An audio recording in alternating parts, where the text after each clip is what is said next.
नमस्कार दोस्तों, मैं डॉक्टर सव्यसाची मिश्रा आपका स्वागत करता हूं अपने YouTube चैनल ज्ञान भारती पे।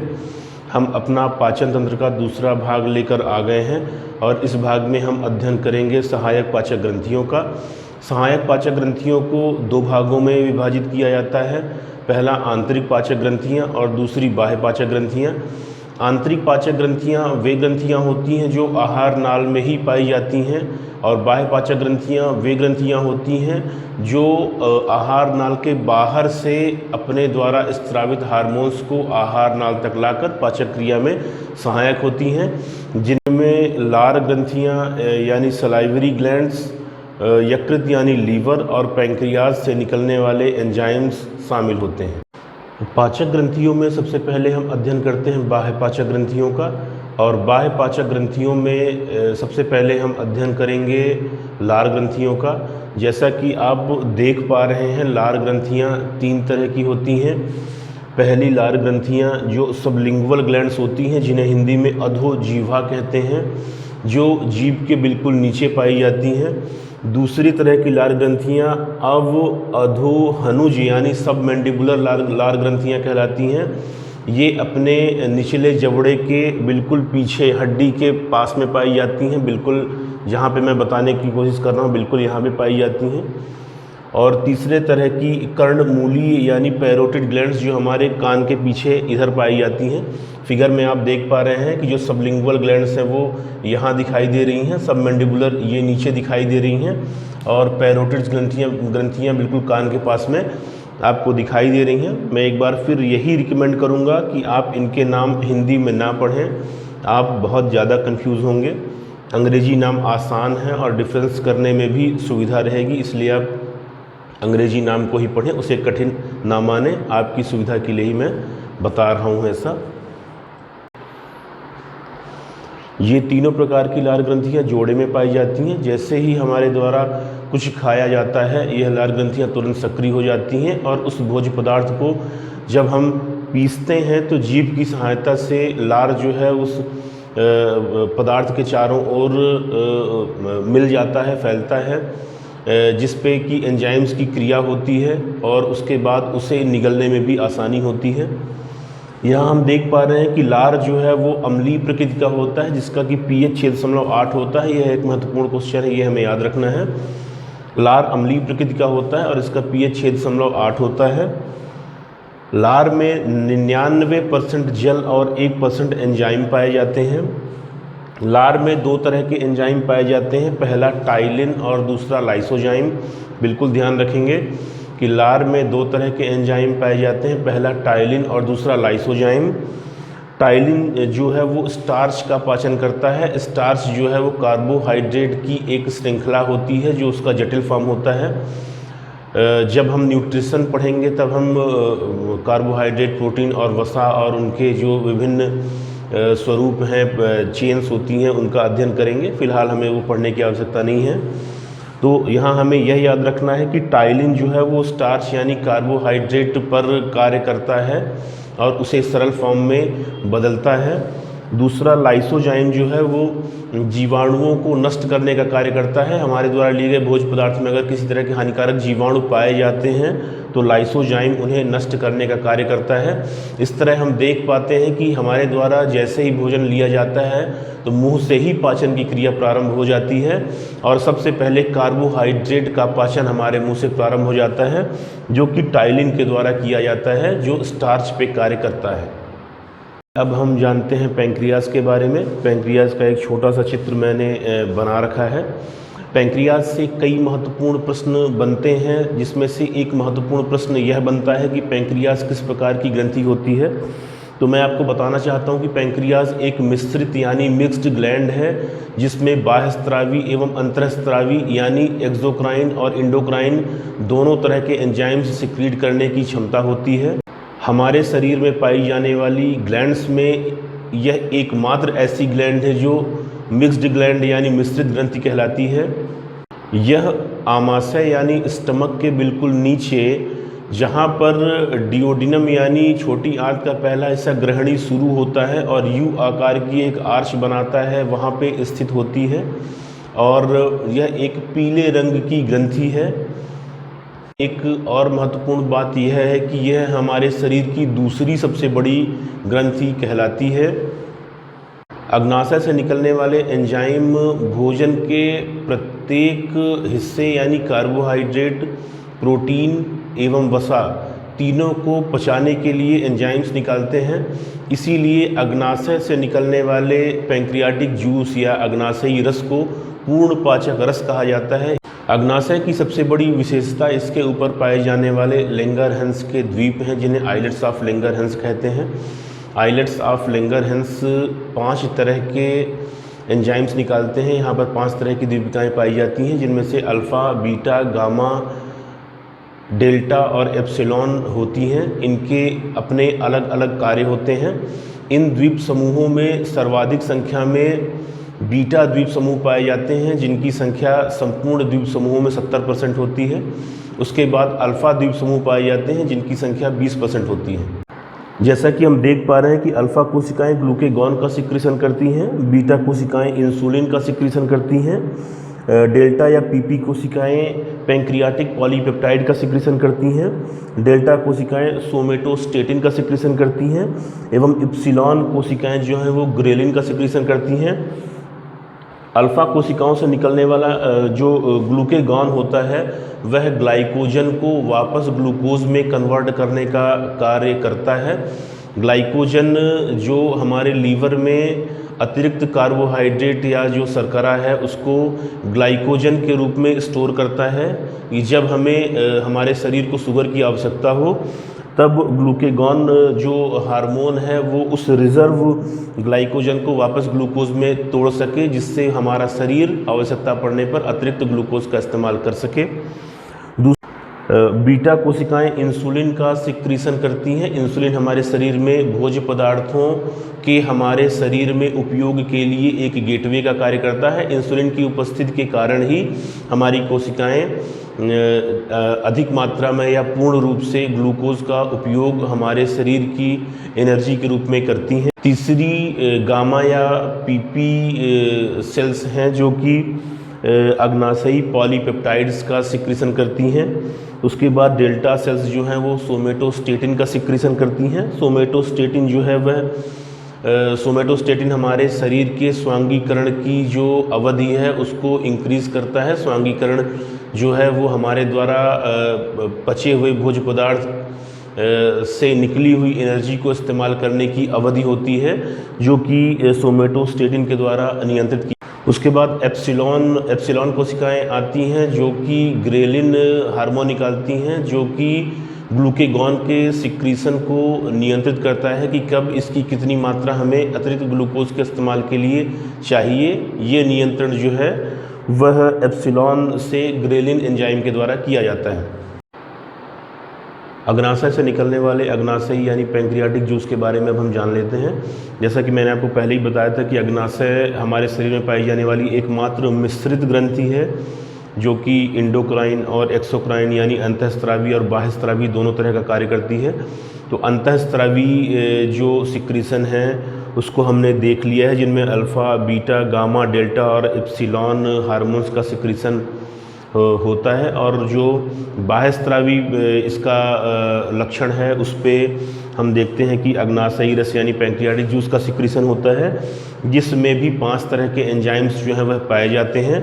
अग्नाशयी रस में 98% जल होता है और जो 2% हिस्सा बचता है उसमें लवण और एंजाइम पाए जाते हैं। यह क्षारीय होता है एवं इसका पीएच जो है वह 7.5 से 8.3 तक होता है। तो हमें यह ध्यान रखना है कि यह क्षारीय द्रव है।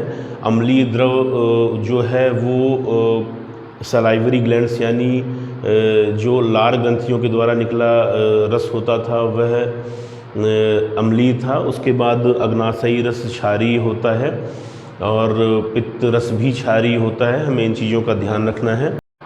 अग्नाशयी रस में 5 तरह के एंजाइम पाए जाते हैं, जिसमें से ट्रिप्सिन, एमाइलेज, लाइपेज, माल्टेज और कार्बोक्सिल पेप्टाइड होते हैं। जिसमें से जो ट्रिप्सिन है वह प्रोटीन के पाचन में मदद करता है, जो लाइपेज है वह वसा या फैट के पाचन में मदद करता है, जो एमाइलेज और माल्टेज हैं वह कार्बोहाइड्रेट के पाचन में मदद करते हैं, और जो कार्बोक्सिल पेप्टाइड है वह प्रोटीन के पाचन में मदद करता है।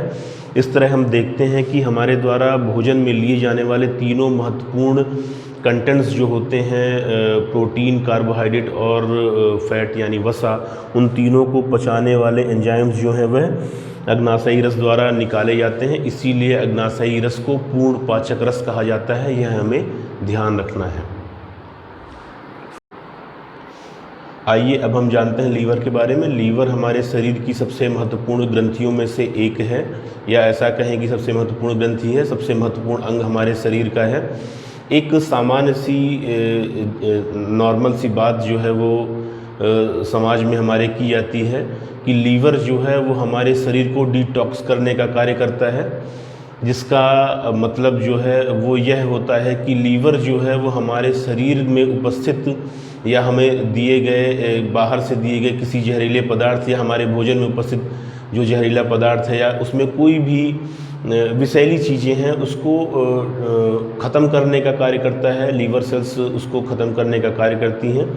इसीलिए अगर किसी व्यक्ति को जहर दे के मारा गया है तो जहर किस प्रकार का है, कैसा है, कितना उसका असर हुआ है, यह पता करने के लिए लीवर की कोशिकाओं का अध्ययन किया जाता है।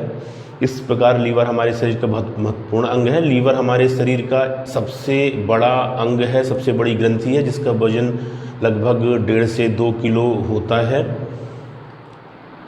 लीवर हमारे उदर में दाहिनी ओर स्थित होता है। स्टमक जो मैंने आपको बताया था वो हमारे बाईं ओर होता है और लीवर जो है वो हमारे उदर में दाहिनी ओर स्थित होता है। इसका रंग जो कि किताबों में दिया हुआ है वह गहरा धूसर, जिसका मतलब अंग्रेजी में डार्क ग्रे होता है, परंतु लीवर मेरे द्वारा स्वयं देखा गया है। विसराज के रूप में मैंने लीवर कई बार देखा है। लीवर मुझे हमेशा रेडिश ब्राउन ही दिखा है, इसीलिए मैंने एक पुस्तक में रेडिश ब्राउन लिखा हुआ है और मैं यही कहूँगा कि आप रेडिश ब्राउन ही जाने कि लीवर होता है। पर अगर एग्ज़ाम में आपसे गहरा धूसर ऑप्शन दिया हुआ है और रेडिश ब्राउन नहीं है तो फिर आप गहरा धूसर ही करिएगा, परंतु गहरा धूसर का जो अंग्रेजी अनुवाद है वह डार्क ग्रे होता है। तो लीवर जो है वो उदर गुहा में दाहिनी ओर स्थित होता है और रेडिश ब्राउन कलर का होता है। लीवर सामान्यतः 2 बड़े लोब्स में डिवाइड होता है। पहला बायां लोब होता है और दूसरा दायां लोब होता है। ये दोनों लोब बीच में एक फैल्सीफॉर्म लिगामेंट के द्वारा डिवाइड हमें दिखाई देते हैं। लीवर की सबसे बड़ी खासियत यह होती है कि लीवर जो है वो 8 हिस्सों में विभाजित होता है, जिसमें से कि बाएं हिस्से में 4 और दाहिने हिस्से में 4 हिस्से होते हैं। लीवर का दाहिना हिस्सा बाएं हिस्से से कहीं ज़्यादा बड़ा होता है और लीवर के 8 सेगमेंट यानी 8 छोटे छोटे हिस्सों में से जो 8वां सेगमेंट होता है वह सबसे बड़ा होता है, जो कि दाहिने भाग में स्थित होता है। इस तरह हम देख पा रहे हैं कि लीवर 2 बड़े भागों में और छोटे 8 सेगमेंट में डिवाइड होता है, जिसमें से दाहिना लोब बड़ा और सेगमेंट्स में से 8वां सेगमेंट बड़ा होता है। यह जो चीज़ मैंने आपको अभी बताई है वह आपको किसी भी जीके की किताब में पढ़ने को नहीं मिलेगी। लीवर का मुख्य कार्य पित्त यानी बाइल का स्त्रावण करना है, जो कि हिपैटिक डक्ट से निकल के गाल ब्लैडर में जाके स्टोर होती है और वहाँ से निकल के एक कॉमन बाइल डक्ट बनती है, जो कि जाके सीधे, जैसा कि मैंने आपको पहले बताया था, ग्रहणी यानी डिओडिनम में खुलती है। उसके बाद लीवर जो है वो प्रोटीन विघटन के बाद उत्पन्न विषैले अमोनिया को यूरिया में बदलने का कार्य भी करता है। लीवर प्रोटीन की अधिक मात्रा को कार्बोहाइड्रेट में बदलता है। लीवर ग्लूकोज की अतिरिक्त मात्रा को ग्लाइकोजन में परिवर्तित कर भोजन के रूप में संचित करता है, जो कि आवश्यकता पड़ने पर हमारे द्वारा फिर से ग्लूकोज के रूप में इस्तेमाल किया जा सके। लीवर रक्त में ग्लूकोज की मात्रा को नियमित करता है। लीवर वसा की मात्रा को नियमित करता है। लीवर मृत आरबीसीज को नष्ट करता है। लीवर फाइब्रिनोजन तथा हिपैरिन प्रोटीन का उत्पादन करता है।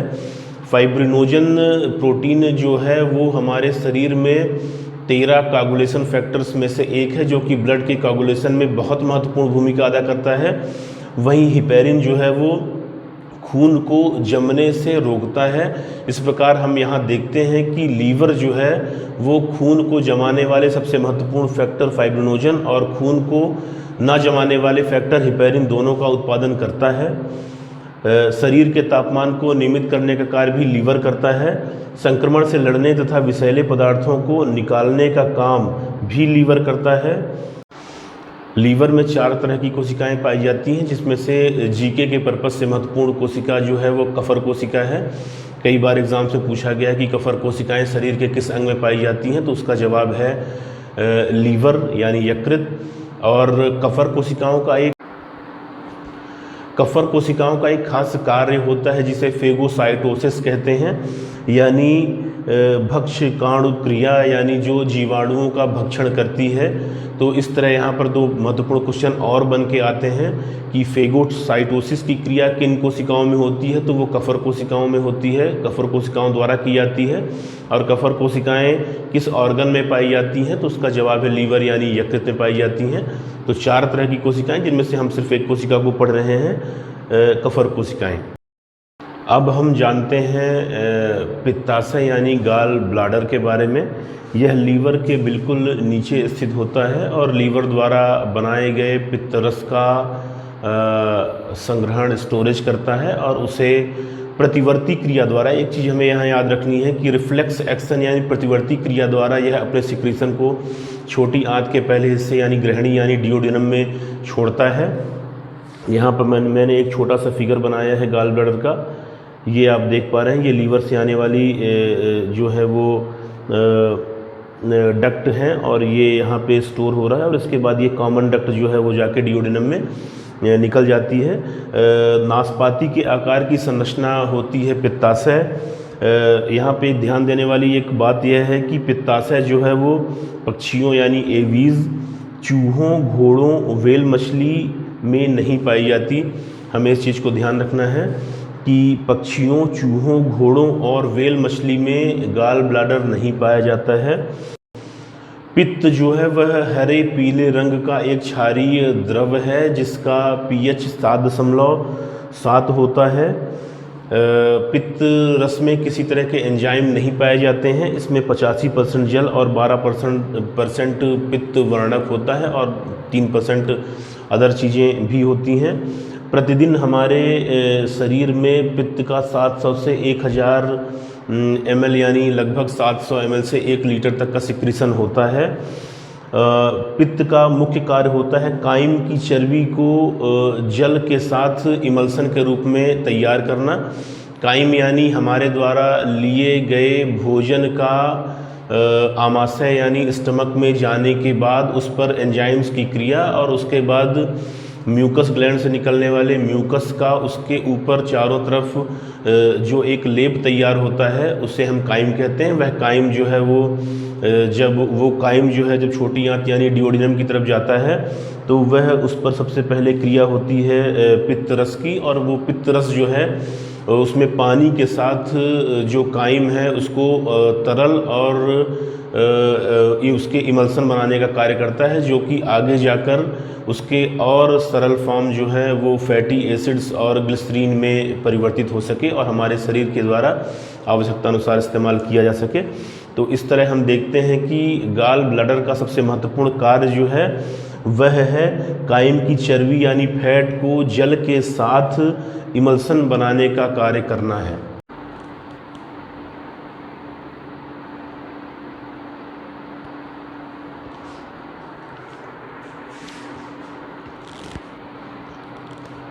आइए अब हम जानते हैं आंत्र रस यानी इंटेस्टाइनल जूस के बारे में। यह भी एक क्षारीय द्रव होता है जिसका pH 8 होता है और हमारे शरीर में प्रतिदिन लगभग 2 लीटर आंत्र रस का स्त्रावण किया जाता है। आंत्र रस हल्के पीले रंग का होता है। आंत्र रस में भी 5 तरह के एंजाइम्स पाए जाते हैं जिनमें से इरेप्सिन, माल्टेज, सुक्रेज, लैक्टेज और लाइपेज हैं। ये नाम और इनके कार्य हमें याद रखना है क्योंकि कहीं से भी एक प्रश्न बन सकता है और हमारे द्वारा ना किए जाने पर वो हमारे सिलेक्शन की संभावनाओं को कम कर सकता है। इसलिए हमें जितने मैंने एंजाइम्स बताए हैं आज वो सभी याद रखना है और उनका कार्य याद रखना है। बहुत छोटा सा कार्य है, बस एक बार हमें ध्यान से पढ़ना है, यह सोचते हुए कि भविष्य में हमें चयनित होना है, हमें मेहनत करनी है। और याद करना है। तो इन चीज़ों को हम याद रखेंगे और उनका कार्य याद रखेंगे। तो erepsin, maltase, sucrase, lactase, lipase 5 तरह के एंजाइम्स निकलते हैं। पहला इरेप्सिन जो प्रोटीन एवं पेप्टोन्स को अमीनो अम्ल में बदलता है, याद रखेंगे, प्रोटीन एवं पेप्टोन्स को अमीनो अम्ल में बदलता है। प्रोटीन का सिंपल फॉर्म पेप्टोन्स यानी पॉलीपेप्टाइड होते हैं और उनका और अधिक सरल फॉर्म जो है वो अमीनो एसिड्स होते हैं। हमारे शरीर में 20 तरह के अमीनो एसिड्स पाए जाते हैं, जिनमें लगभग 10 तरह के अमीनो एसिड्स का सिक्रीशन तो हमारा शरीर करता है, यानी उनका निर्माण भोज्य पदार्थों द्वारा और सिक्रीशन जो है वो हमारा शरीर करता है, परंतु जो 10 तरह के अमीनो एसिड्स होते हैं वो हमें बाहर से लेने पड़ते हैं। तो हम देखते हैं कि जो इरेप्सिन है वो इरेप्सिन जो है वो प्रोटीन एवं पेप्टोन्स को अमीनो अम्ल में बदल देता है। उसके बाद माल्टेज जो है वो माल्टोज को ग्लूकोज में बदलता है। माल्टोज और ग्लूकोज, माल्टोज जो है वो कार्बोहाइड्रेट का जटिल फॉर्म होता है और उसका जो सरल फॉर्म यानी मोनोसेक्राइड फॉर्म यानी एक श्रृंखला का उत्पाद होता है वह ग्लूकोज होता है। तो माल्टेज जो है वो माल्टोज को ग्लूकोज में बदलता है। उसके बाद सुक्रेज जो है वह सुक्रोज को ग्लूकोज एवं फ्रक्टोज में बदलता है। लैक्टेज जो है वो लैक्टोज को ग्लूकोज एवं गैलेक्टोज में बदलता है। और जो लाइपेज है वह इमल्सिफाइड वसाओं को ग्लिसरीन एवं फैटी एसिड्स में बदलता है। जैसा कि हमने पहले अध्ययन किया है कि जो बाइल यानी जो पित्त रस होता है वह हमारे द्वारा लिए गए भोजन जब वो कायम में परिवर्तित हो जाता है तो कायम के ऊपर जल की क्रिया एवं पित्त रस की क्रिया द्वारा कायम को इमल्सिफाइड वसाओं में परिवर्तित किया जाता है और लाइपेज जो होता है उन इमल्सिफाइड वसाओं को उनके सिंपलेस्ट फॉर्म ग्लिसरीन और फैटी एसिड्स में बदल देता है।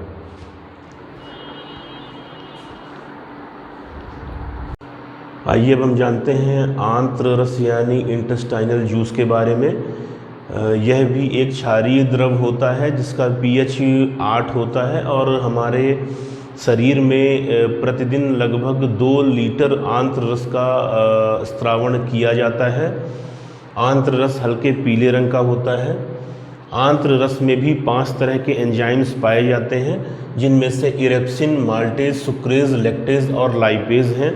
ये नाम और इनके कार्य हमें याद रखना है क्योंकि कहीं से भी एक प्रश्न बन सकता है और हमारे द्वारा ना किए जाने पर वो हमारे सिलेक्शन की संभावनाओं को कम कर सकता है। इसलिए हमें जितने मैंने एंजाइम्स बताए हैं आज वो सभी याद रखना है और उनका कार्य याद रखना है। बहुत छोटा सा कार्य है, बस एक बार हमें ध्यान से पढ़ना है, यह सोचते हुए कि भविष्य में हमें चयनित होना है, हमें मेहनत करनी है और याद करना है। तो इन चीज़ों को हम याद रखेंगे और उनका कार्य याद रखेंगे। तो erepsin, maltase, sucrase, lactase, lipase 5 तरह के एंजाइम्स निकलते हैं। पहला इरेप्सिन जो प्रोटीन एवं पेप्टोन्स को अमीनो अम्ल में बदलता है, याद रखेंगे, प्रोटीन एवं पेप्टोन्स को अमीनो अम्ल में बदलता है। प्रोटीन का सिंपल फॉर्म पेप्टोन्स यानी पॉलीपेप्टाइड होते हैं और उनका और अधिक सरल फॉर्म जो है वो अमीनो एसिड्स होते हैं। हमारे शरीर में 20 तरह के अमीनो एसिड्स पाए जाते हैं। तो हम देखते हैं कि जो इरेप्सिन है वो इरेप्सिन जो है वो प्रोटीन एवं पेप्टोन्स को अमीनो अम्ल में बदल देता है। उसके बाद माल्टेज जो है वो माल्टोज को ग्लूकोज में बदलता है। माल्टोज और ग्लूकोज, माल्टोज जो है वो कार्बोहाइड्रेट का जटिल फॉर्म होता है और उसका जो सरल फॉर्म यानी मोनोसेक्राइड फॉर्म यानी एक श्रृंखला का उत्पाद होता है वह ग्लूकोज होता है। तो माल्टेज जो है वो माल्टोज को ग्लूकोज में बदलता है। उसके बाद सुक्रेज जो है वह सुक्रोज को ग्लूकोज एवं फ्रक्टोज में बदलता है। लैक्टेज जो है वो लैक्टोज को ग्लूकोज एवं गैलेक्टोज में बदलता है और जो लाइपेज है वह इमल्सिफाइड वसाओं को ग्लिसरीन एवं फैटी एसिड्स में बदलता है। जैसा कि हमने पहले अध्ययन किया है कि जो बाइल यानी जो पित्त रस होता है वह हमारे द्वारा लिए गए भोजन जब वो कायम में परिवर्तित हो जाता है तो कायम के ऊपर जल की क्रिया एवं पित्त रस की क्रिया द्वारा कायम को इमल्सिफाइड वसाओं में परिवर्तित किया जाता है और लाइपेज जो होता है उन इमल्सिफाइड वसाओं को उनके सिंपलेस्ट फॉर्म ग्लिसरीन और फैटी एसिड्स में बदल देता है।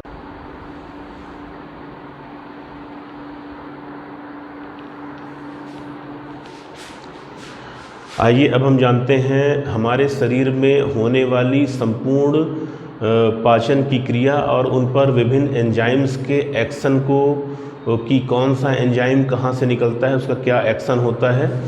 इस संपूर्ण प्रक्रिया को हम एक बहुत ही आसान तरीके में देखते हैं, यानी इस पूरे वीडियो का हम उसे सार कह सकते हैं। अगर आपने उतना भी देख लिया और उसे याद कर लिया तो यहाँ से संभवतः कोई प्रश्न आपका मिस नहीं होने वाला है। तो पाचन की क्रिया का एक छोटा सा मैंने एक आरेख बनाया हुआ है, उसे समझने का प्रयास करिएगा। पाचन की क्रिया मुख से प्रारंभ होकर छोटी आंत तक जारी रहती है। यह हमें याद रखना है कि पाचन की क्रिया जो है वो छोटी आंत में समाप्त हो जाती है। यानी अगर हमसे पूछा जाए कि पाचन की क्रिया बड़ी आंत में होती है या नहीं, तो हमारा जवाब हमेशा नहीं होना चाहिए। बड़ी आंत में सिर्फ जल का अवशोषण होता है। पाचन की संपूर्ण प्रक्रिया और अवशोषण जो है वो छोटी आंत में समाप्त हो जाता है। तो पाचन मुख से प्रारंभ होकर छोटी आंत तक जारी रहता है। अंतर्ग्रहण यानी इंजेशन, यानी भोजन को हमारे द्वारा ग्रहण करना। तो जब हम भोजन को ग्रहण करते हैं तो भोजन को काटते हैं, चबाते हैं, पीसते हैं, तो यह इंजेशन कहलाता है। तो भोजन को काटना, चबाना, पीसना और उसके बाद भोजन में हमारे द्वारा जो हमने भोजन किया उसमें जो 3 जोड़े लार ग्रंथियां पाई जाती हैं, उनके द्वारा लार का सिक्रीशन होता है और वह लार जो है जीभ की मदद से उस भोजन के चारों तरफ जो है वो पूरी तरह से लगा दिया जाता है। इसके बाद लार में उपस्थित जो एंजाइम्स होते हैं, टाइलिन एवं लाइसोजाइम, तो टाइलिन और लाइसोजाइम अपनी क्रिया करना प्रारंभ करते हैं। तो भोजन पर सबसे पहले टाइलिन की क्रिया होती है। यह टाइलिन स्टार्च यानी मंड को माल्टोज में बदल देता है। माल्टोज स्टार्च यानी मंड जो है वो कार्बोहाइड्रेट की पॉलीसेकेराइड यानी एक जटिल श्रृंखला होती है, जिसे उसके डाइसेकेराइड फॉर्म माल्टोज में बदल दिया जाता है, जिसे कि माल्टेज एंजाइम जो कि हमने इंटेस्टाइनल जूस में पढ़ा है, माल्टेज एंजाइम द्वारा माल्टोज को ग्लूकोज यानी उसके मोनोसेकेराइड फॉर्म में बदल दिया जाता है, जो कि हमारे शरीर द्वारा एनर्जी के रूप में इस्तेमाल किया जाता है। तो टाइलिन, पहला कार्य टाइलिन का हमारे शरीर में जो एंजाइम्स जब एक्टिव होते हैं भोजन को करते ही, तो सबसे पहले टाइलिन है जो कि स्टार्च यानी मंड को माल्टोज में बदलता है। उसके बाद जो दूसरा एक्शन होता है वह लाइसोजाइम का होता है, जो कि भोजन में उपस्थित हानिकारक जीवाणुओं को नष्ट करता है, जिससे कि हमारे द्वारा जो भोजन निगला जाए वो कीटाणु रहित हो। उसके बाद भोजन जो है वो ईसोफेगस के माध्यम से आमाशय में पहुंचता है। ईसोफेगस में किसी भी तरह के डाइजेस्टिव एंजाइम नहीं होते हैं, ये मैंने पहले भी बताया था। उसमें सिर्फ श्लेष्म कोशिकाएं होती हैं जो भोजन को नम एवं सरकने में मदद करती हैं। उसके बाद जब भोजन जो हमारे द्वारा निगला जा चुका है वह आमाशय यानी स्टमक में पहुंचता है। आमाशय में उसमें सबसे पहले HCl यानी हाइड्रोक्लोरिक एसिड का एक्शन होता है। HCl जो है वो सबसे पहले टाइलिन के प्रभाव को निष्क्रिय करता है। टाइलिन जो कि लार के द्वारा भोजन में मिला था, HCl सबसे पहले टाइलिन के प्रभाव को निष्क्रिय करता है।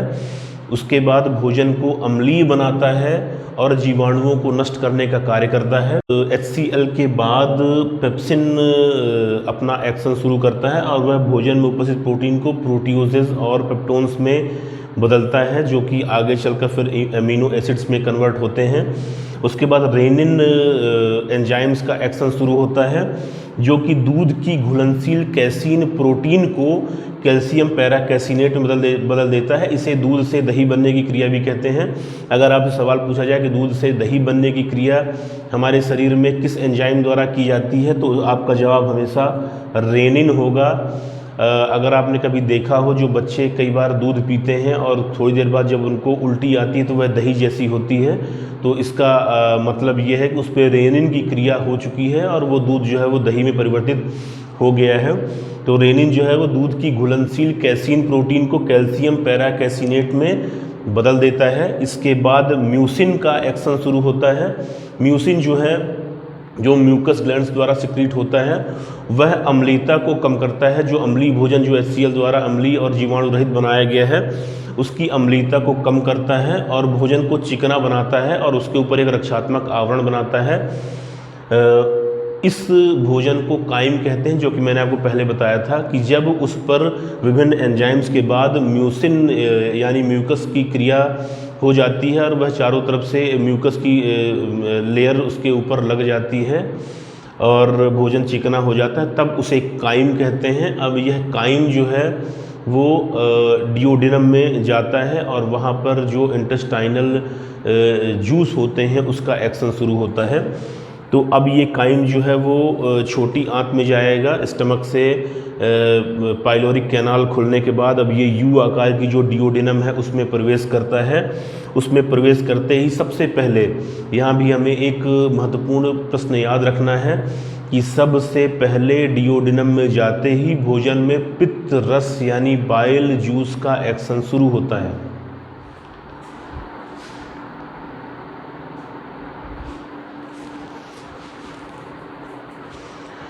बाइल भोजन की अम्लीयता को कम करता है और उसे क्षारीय बनाता है, जिसलिए कि आगे जो एंजाइम्स की क्रिया होने वाली उस पर हो सके। अगर भोजन अम्लीय होगा तो उस पर एंजाइम निष्क्रिय हो जाएंगे, इसलिए बाइल जो है वो पित्त रस जो है वो भोजन की अम्लीयता को कम करता है, उसे क्षारीय बनाता है।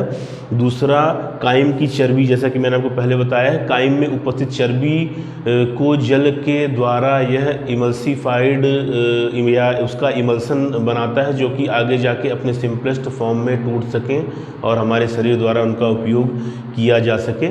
तो यहाँ पे मैंने लिखा है कि काइम की चर्बी को जल के द्वारा इमल्सन का निर्माण करना। उसके बाद पित्त रस की क्रिया के बाद उस पर जो एक दूसरी डक्ट आकर निकलती है जो कि अग्नाशय की तरफ से आती है, जो कि मैंने आपको इसके पहले के वीडियो में बताया था कि डिओडेनम में पित्ताशय से आने वाली एक डक्ट और अग्नाशय से आने वाली एक डक्ट जो है वो दोनों निकलती हैं। तो सबसे पहले पित्त रस की क्रिया होती है और उसके बाद अब एक्शन शुरू होता है। जब भोजन क्षारीय हो जाएगा, काइम क्षारीय हो जाएगा, तो अब उसमें एक्शन शुरू होगा पैंक्रियाटिक जूस का।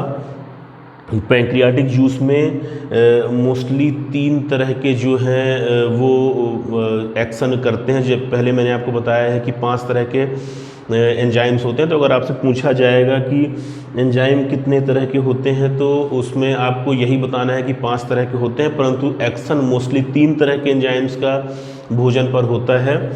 वो है ट्रिप्सिन, एमाइलेज और लाइपेज। सबसे पहले ट्रिप्सिन की क्रिया होती है। ट्रिप्सिन प्रोटीन एवं पेप्टोन्स को पॉलीपेप्टाइड्स में बदलते हैं। पॉलीपेप्टाइड्स जो हैं वो अमीनो एसिड्स की एक चेन होते हैं और वहाँ से ये ब्रेक होके सिंपल अमीनो एसिड्स में बदल जाते हैं। उसके बाद एमाइलेज की क्रिया होती है जो स्टार्च एवं मंड को घुलनशील शर्करा में बदलते हैं। उसके बाद लाइपेज जो है वो इमल्सिफाइड वसाओं को ग्लिसरॉल एवं फैटी एसिड्स में बदलते हैं। इमल्सिफाइड वसाएं जो कि बाइल की क्रिया द्वारा इमल्सन तैयार होता है उसे ग्लिसरॉल एवं फैटी एसिड्स में बदलते हैं। इस तरह यह एक पूर्ण पाचक रस होता है। इसके बाद जब यह भोजन और थोड़ा सा आगे की तरफ जाता है तो इसमें आंतरी रस निकलते हैं जो कि 5 तरह के होते हैं, जो कि मैंने आपको पहले ही बता दिया है।